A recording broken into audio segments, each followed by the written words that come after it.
બાળક માટે મોબાઈલનું વ્યસન એ ખરાબ છે, આપણે સૌ જાણીએ છીએ, પણ એ વ્યસન કઈ રીતે છોડાવવું? તો એમાંનો એક મેથડ છે બાળક સાથે સંવાદ. તમે બાળકને સમય આપો, એને સારી વાર્તાઓ કહો. તમે કહેશો મારે કઈ વાર્તા કહેવી, તો આજે એના માટે એક વિડીયો છે.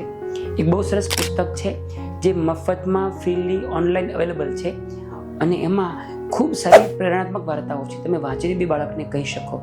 તમે 10 વાર્તા કહેશો પછી બાળક જાતે વાંચવા લાગશે. એટલા સરસ એ બુક છે. નામ છે અપંગના ઓજસ. ડૉક્ટર કુમારપાળ દેસાઈનું લખેલું પુસ્તક છે જે ઓનલાઈન ફ્રીમાં અવેલેબલ છે. હું તમને પુસ્તકનું ફોટો બતાવું છું આગળનું. આ બુક છે.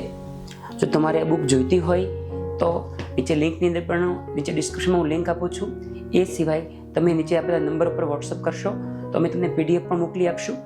આની અંદર દુનિયાની અંદર અપંગ વ્યક્તિઓ, જેને કોઈને આંખની તકલીફ છે, કોઈને પગ નથી, હાથ નથી, એ વ્યક્તિએ સંઘર્ષ કરીને જે સફળતા મેળવી છે એની ઘણી બધી સ્ટોરી છે. કોઈ નાની પણ છે, કોઈ મોટી પણ છે. એ લોકો ઓલિમ્પિકમાં ગોલ્ડ મેડલ મેળવેલા છે, કોઈ બીજા વિક્રમો સ્થાપેલા છે. એ દરેક વસ્તુ આ પુસ્તકમાં છે. તમે પોતે પણ વાંચજો, તમારા બાળકને કહેશો તો બાળકને વાંચવાની આદત પડશે, જીવનમાં પ્રેરણા મળશે અને મોબાઈલનું વ્યસન છૂટશે. ધન્યવાદ.